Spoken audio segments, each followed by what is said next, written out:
Hello everyone, so let's go through together how to install this quite popular Steve Widget game. So with the release of iOS 14 you can play this game on your device. So first of all, obviously just go to App Store and download this app. Then the next step, just swipe left so you can see this notification center. Tap Edit, tap Plus.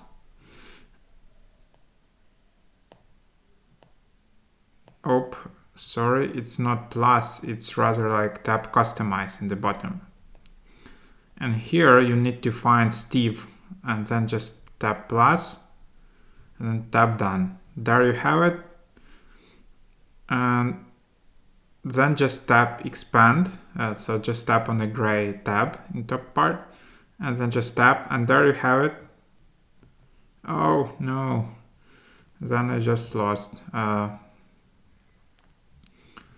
So let's play again.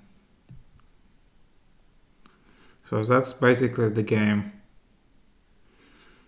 Pretty fun. And you can access it super fast just from your home screen just by swiping left. So that's the whole idea.